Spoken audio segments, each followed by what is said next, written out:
young people who were in love and wanted to rebel against all the conformities of their own upbringing and who wanted to just start out on their own. I'm a 26-year-old man. I come from Chinese immigrants. I'm a school student and I like to do art. I like to make TikToks. Who am I? I see myself as just another person here on this planet. I am Lauren Hollis. Who do I love? I love my family. I'm married. I have a wife, 4 children. I love my mother, my sister, and my brother-in-law, and 3 nieces. My brother, he's always protected me, I felt. And I guess a lot of the other people that I love, I also feel that way about them, that they protect me in some way, whether it's physically or like to allow me to be who I am. So I think that's maybe how I define love. Who do I love? Myself. I'm learning to love myself. That's what I love. In addition to my family and friends. When I think about the people that I love the most, I think they're my soulmates. I feel like we've met before, and it's most poignant with my friends, and I do think that we were meant to find each other. I'm not that fluent, I guess, in speaking about who I am. I think I'm still in the process of figuring out like exactly how to like lead my life. But I think I'm like slowly gathering these pieces that allow me to be okay with everything. I want to think that we come from somewhere interesting. I'm not sure though. I arrived through a hospital. This is where we come from. We come from these buildings, these rooms, these vacuum-sealed spaces. I feel like we've all just been like a speck in the universe. You know, somehow we came here. I feel like you come from the imagination of your own parents, you know? Whatever they felt when they were the most connected, you're a part of that. I think I'm arriving every day. I have something called BFRB, which is a body-focused repetitive behaviors. So like I do things like I'll like pick out my nails. I won't bite them, but like I'll also like pull my hair. And so I think like accepting myself for like how I cope with being who I am is a way of arriving at myself. It's like kind of letting myself accept that like these are things that I do to myself that don't affect anyone, but that's how I am.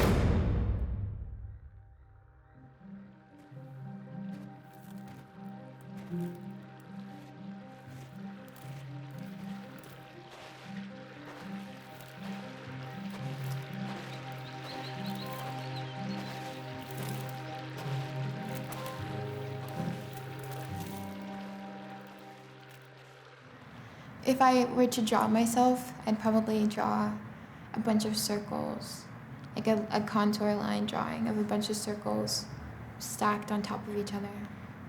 My body doesn't have a shape that people talk about. It's not like a Coke bottle or like an hourglass. It has a little bit more of who I am now on it. My old self with my new self kind of put on it, which is quite nice.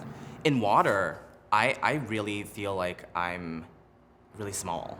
I feel a lot more flexible. The shape of my body is a comfortable bag of bones and skin and feelings and softness.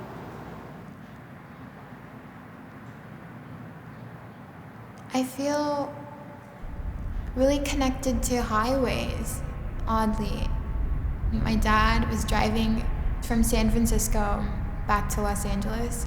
I had fallen asleep in the car and woke up. We were on the middle of the road and we were listening to some Lauryn Hill songs. I find it hard to say. But I think that highway in particular was it was one of the most relaxing experiences I've ever had. I don't think I look up that often. But when you're at the beach, it's like you only have what's out in front of you at the end of the shore and what's above you. I love the earth. I definitely think we should take more care of it. I like to go to the beach a lot, especially to calm myself down. Like 2 weeks ago, I went at night. I really like going at night because it's empty, no one's there, no loud noises. And it was just with me and my mom, and we were just talking there, and it really helped calm me down and get myself together and recenter myself. When I went to the mountains, I was like, there is a God. There are parts of South Africa and Brazil that look like you could put them together like the mountains. There is no way that the land could fit together like this on its own. I think about biodiversity and how just the simple fact that there are so many different beings on this earth is what keeps it going. And I think that's really beautiful.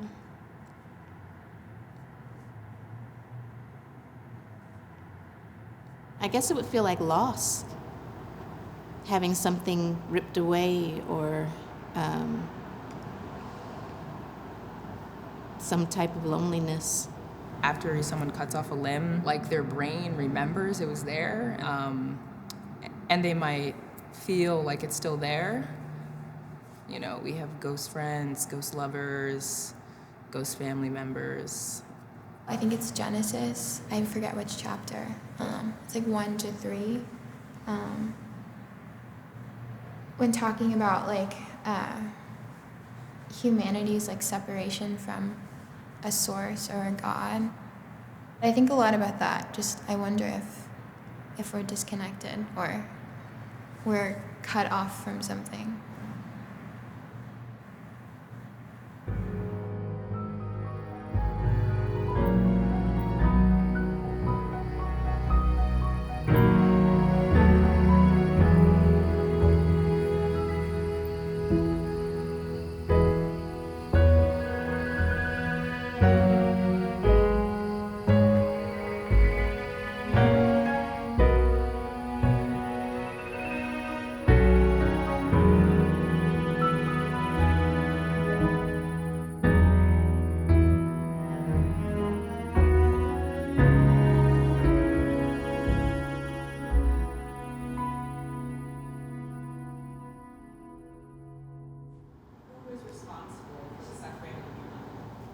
Ooh, I think my mother's suffering started well before she was married and a mother herself. She wasn't raised by her biological mother. She was raised by one of her aunts. And she had a very stable 2-person family life with her aunt and her aunt's husband, who of course became her mother and the only mother she ever really had. But because she wasn't raised by her biological parents and never knew her father, I think that's probably the source of her suffering, even though she doesn't wear that. But I think that's deep down. I don't always feel like she looks out for herself as much as I would like her to. That's something that I think about a lot. Like I feel very protective of her, and I also want to support her in any way that I can, whenever I can, because of that. I don't know, because I think generally being a mother must be extremely taxing. And I think, she was a young mother without her mother, because her mother passed when she was around my age, and I know that was hard for her, yeah. My dad's like slowly, getting older and becoming, who he is now in his 90s. I think that causes a lot of suffering too, right? Like realizing that my mom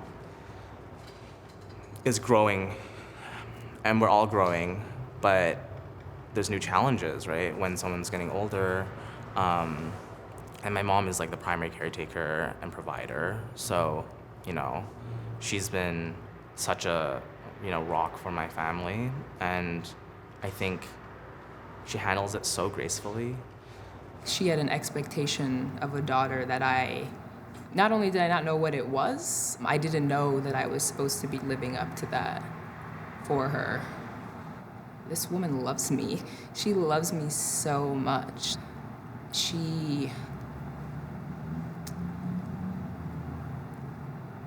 like she dreamed of me, to be able to have this like daughter that she put this love into, that she wanted, you know, that was never there. So when I realized that, I was like, oh my God, like I had no clue that that's what all this was, you know? I can see, like, physically the toll that it's taken on her and her body. And that makes me sad, because it makes me feel like her motherhood has somewhat been like a cause of her suffering. And she loves us so much, like an unbelievable, unconditional love that I've truly never experienced. And I feel like over the years I've begun to see how that hurts her, because she doesn't think about herself. She's always thinking about us.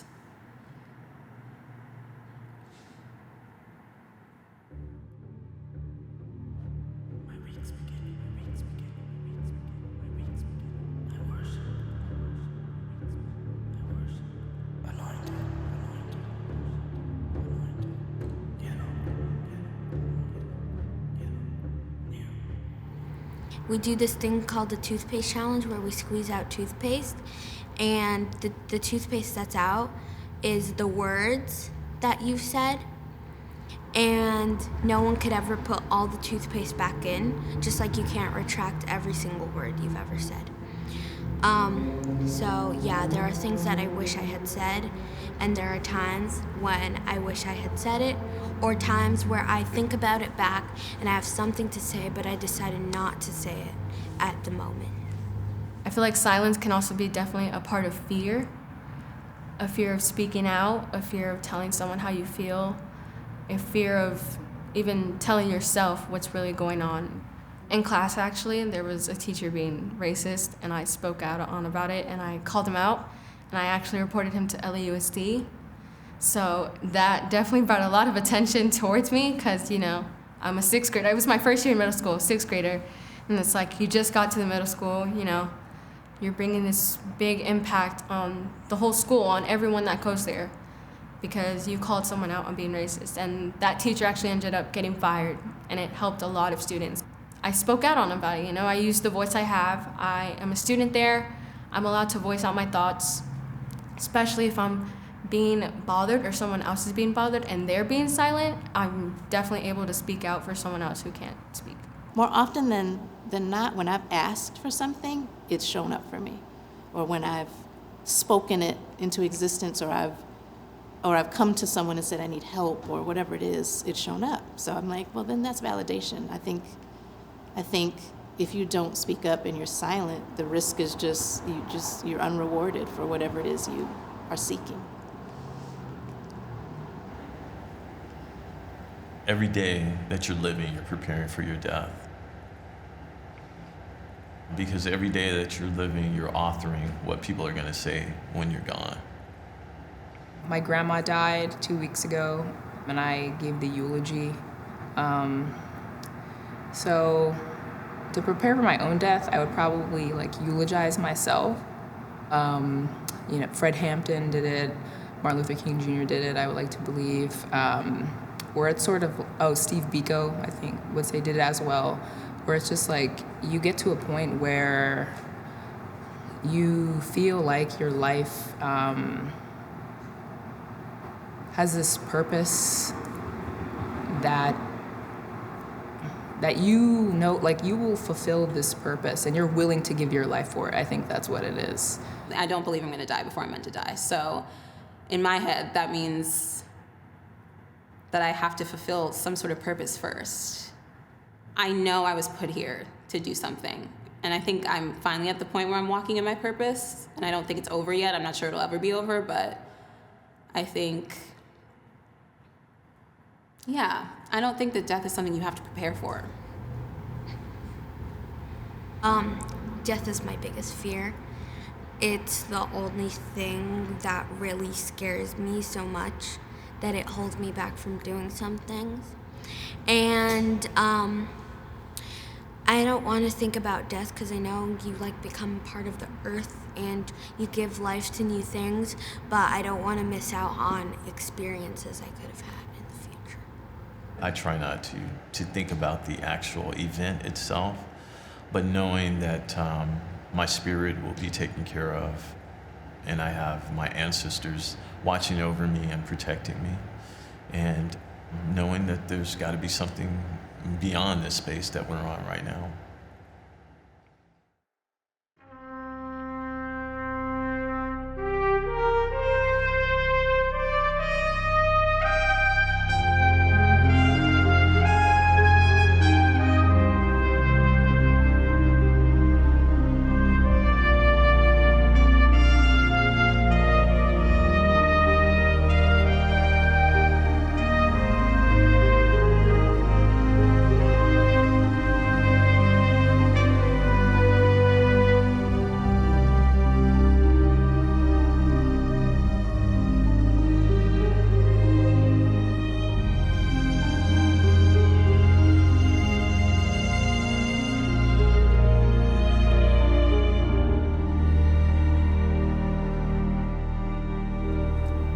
I think it's just finding a place of comfort, whether that's like physical, like finding a place that I can sleep through the night without being weirded out, whether it's a group of people that I feel like I can express my true feelings to, a place where I'm like connected to, you know, my body, other people. I tend to avoid things that are undefined. So by defining them and making them physical and taking up space in my apartment, it forces me to begin working on something. I think we begin by just being centered. There's constant change in the world. So even if you have a vision for something, it could change at any moment, or you might have to face, you know, that it's not going to turn out the way you thought. So I think just beginning in general is taking a step in the right direction or in the direction that feels good to you, but knowing that there's no guarantees or that there's no specific outcome. It's just to be in the moment of the experience itself.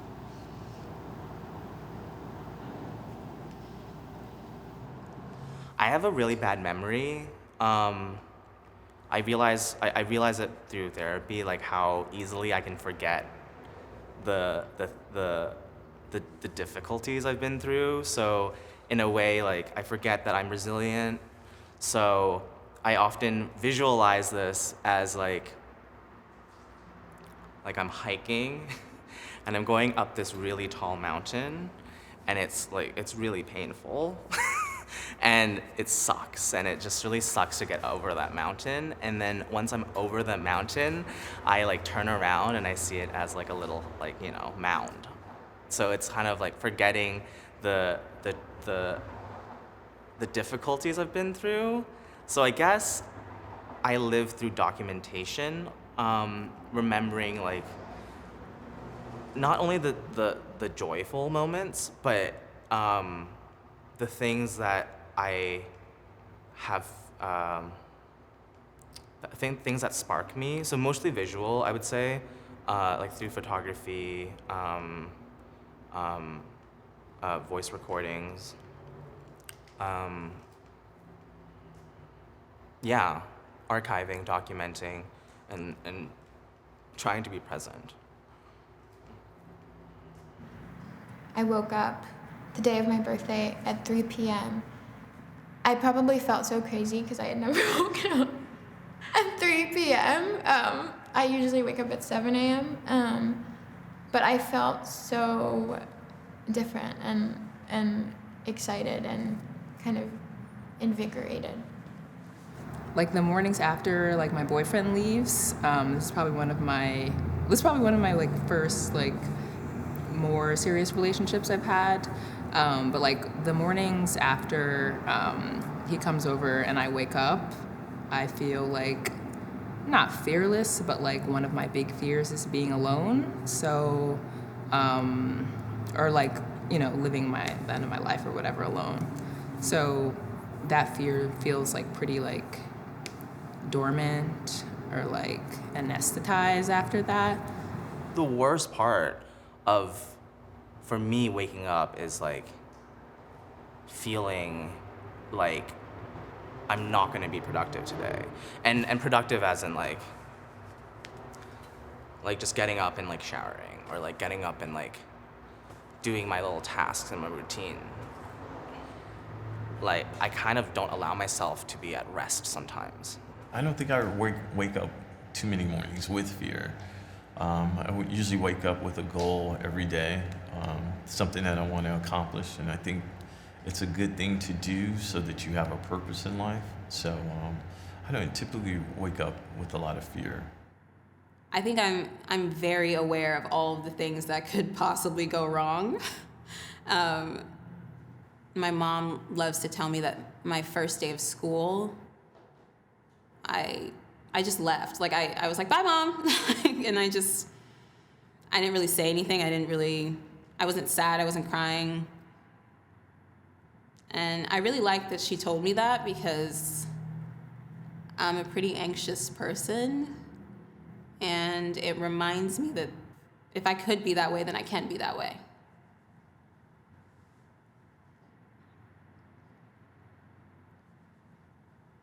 I think there's a lot of pain that everybody masks by not saying things and moving on, because that's just part of being resilient. So yeah, I've got a book of things I'd like to say, but I think you just ration with yourself whether it matters or not anymore. Now that I'm able to look back and see what I've gone through and that I made it through, I'm really, really proud of myself. So I would say, just keep going, you know. You're gonna be okay, because you have your own back. And that's what's most important. You think that you're not worthy of the love being given to you, but you are. I would encourage my children to continue to be courageous and take chances, to have no fear, and to love fervently and aggressively love themselves and love each other, and make sure that they're making a contribution to the future. I hope I have a lot of time. That's what I hope. That's what I would say. I hope I have a lot of time. I love you. Grew up in a small town, and when the rain would fall down, I just stare out my window. I know, but I would say that. For people who are like really silent or shy, maybe find something or someone to help you crack out of your shell so you don't miss good experiences. And for people who have big fears, you don't always have to face them. Like everyone says, you should face your fears. No. Decide when to face them, when you're ready.